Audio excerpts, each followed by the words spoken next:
விசுவாசுவ வருடம் என்றால் என்ன அர்த்தம்? மற்றும் இந்த ஆண்டு யாருக்கெல்லாம் அதிர்ஷ்டமாக இருக்கப் போகிறது தெரியுமா? தமிழ் புத்தாண்டில் பிரபவ ஆண்டு துவங்கி 60 ஆண்டுகள் என ஆண்டு வட்ட முறையில் வரக்கூடிய ஆண்டுகளில் 39ஆம் ஆண்டாக வரக்கூடியது விசுவாசுவ ஆண்டு. இந்த ஆண்டை செந்தமிழில் உலக நிறைவு என்று குறிப்பிடுவார்கள்.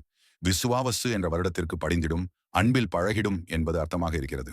விசுவா என்பது பெருமை அல்லது உலகளாவிய என்பதை குறிக்கிறது. வசு என்றால் செல்வம், அமைதி, நற்குணம், ஊக்கம் போன்றவற்றை குறிக்கிறது. விசுவாவசு என்பது உலகளாவிய செல்வம் அல்லது பபெரும் நற்பண்புகளுடன் கூடிய ஆண்டு என்பது அர்த்தம். ஒவ்வொரு வருடத்திற்கும் ஒவ்வொரு சிறப்புகளை ஜோதிடர்கள் கணித்து வைத்திருப்பார்கள். ஆன்மீகத்தின்படி இந்த ஆண்டு பல ராசிக்காரர்களுக்கு புதிய வாய்ப்புகளையும் பல நன்மைகளையும் தரப்போகிறது. விவசாயம், தொழில், கல்வி, அரசியல் போன்ற துறைகளில் சிலர் வெற்றி காணக்கூடிய ஒரு வருடமாக இருக்கும் என்று ஆன்மீகத்தில் கணிக்கப்பட்டுள்ளது.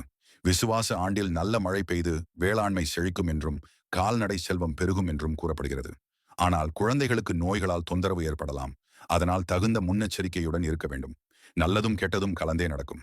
இந்த ஆண்டின் அரசனாக சூரியன் வருவதால் அரசியல் கட்சிகளின் தலைவர்களில் மாற்றம் உண்டாகும். தொழிற்சாலைகள் கைமாறும். புவியின் காலநிலை கடுமையாக இருக்கும். குருவின் பார்வையால் கன்னிராசி, விருச்சிக ராசி, மகர ராசி ஆகிய 3 ராசிகளும் புனிதமடைகின்றன.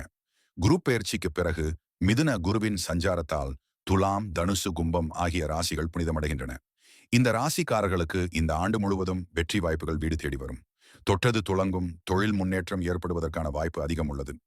வீடியோ உங்களுக்கு பிடிச்சிருந்தா லைக் பண்ணிட்டு முருகன் ஆராதனை யூடியூப் சேனலை சப்ஸ்கிரைப் பண்ணிடுங்க.